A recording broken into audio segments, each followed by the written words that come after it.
What's going on YouTube? Pinoy D Dragon here. Today I'm going to show you a real quick tutorial on how to make micro coils. It's really simple, really easy. You can make them pretty much two ways. One, you can just use a screwdriver and just wrap your coils around these, or you can do what I do, get one of these little coil jigs. Now this one I got it a long time ago. It has a little compartment right here. Pull this out. Comes with three little posts. Comes in and each post is in a different diameter. If you look at that. Now you can also get these at VapestarsVaporium.com. He sells these. They're newer. I think they're about $12 each, and they come with 5 posts, so you'll actually get more sizes and everything. Like I said, I got this a long time ago. But this is just what I use. It makes it so much easier than doing it on a on a screwdriver. Now, what you'll need, pretty much what you're gonna need, if you're gonna use a coil jig, you got the coil jig. You need your Kanthal. Here I'm using 26 gauge, and blowtorch, and a pair of tweezers, or a pair of pliers. If I prefer tweezers, it's just thinner and easier to work with for me. So, if you're using this coil jig, all you gotta do, take this screw. Unscrew it like so. Choose which post you want to use, which diameter. I always go with this middle one. I want to say it's around 2 millimeters, more or less. I'm not 100% sure. I forgot, honestly. It's just what I always use. What you do is take this top one, unscrew that, take your Kanthal. Here I just cut a little piece off earlier.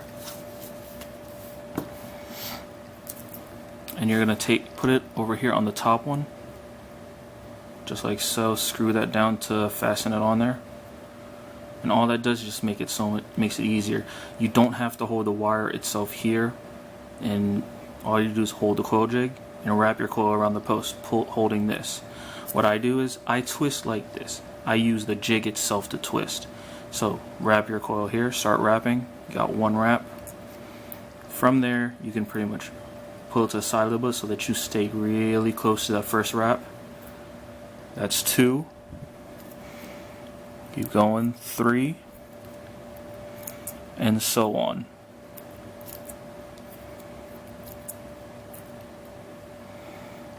Now on that last wrap, what I do, bring it a little out like this. It also depends on what atomizer you're using, because some atomizers, you want your leads to end up like this. Sometimes they end up like this. It really depends.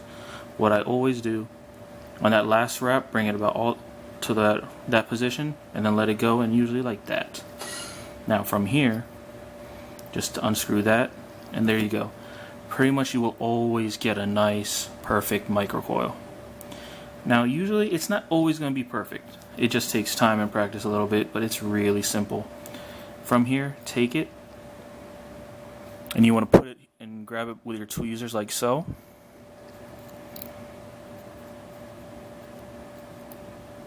If I can grab them. And this is where the torch comes in. What you want to do is you want to heat this up while with the tweezers, while holding it with the tweezers. That's going to keep them nice and firm. Heat them up, keep those coils nice and tight. You don't want to get those gaps in the coils. It just makes it just doesn't clean. No. But from there, just heat it up using your blowtorch. Get those coils nice and red.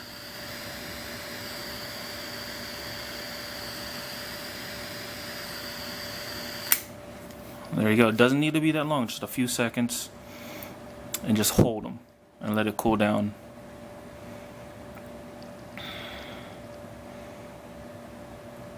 That's see. Now from there, once it's nice and cool, you should have a really nice coil. See how clean that is? Now from there, all you gotta do is install it, adjust as need be. And there you go. It's really simple. That's all it is to make a microcoil.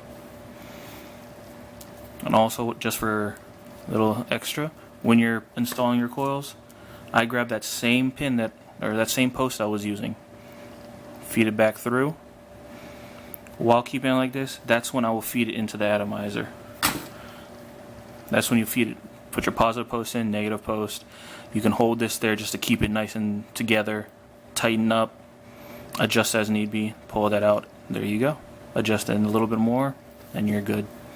Alright, hope you enjoy. Hope this helps you guys a lot. I'll put a link for VapeStar's Vaporium so you can get, if you want to grab a jig. Like I said, it's about $12 plus shipping, handling. So roughly, I'd probably say about 15, less than 20. I know that much. I will probably grab one myself actually, because 5 posts compared to 3 is a lot better, and I could always use a spare. All right, and again, that's all it is. Also about this jig, which I forgot to tell you. See that little hole right there? Guess what it does? Take your atomizer from your 510, screws right in there. So while you're building, you can actually use this to build as well. So instead of just trying to hold that addy, you can put it on here. This comes in really handy with some of those smaller addies, like the 14 millimeters or the 15 millimeters, such as stuff like that. Just makes it so much easier instead of holding it like this, nice circle where you're slipping off and everything. You get a nice good grip with flat surfaces. Oh, again, don't forget to like and subscribe. Thanks again for watching. Bye.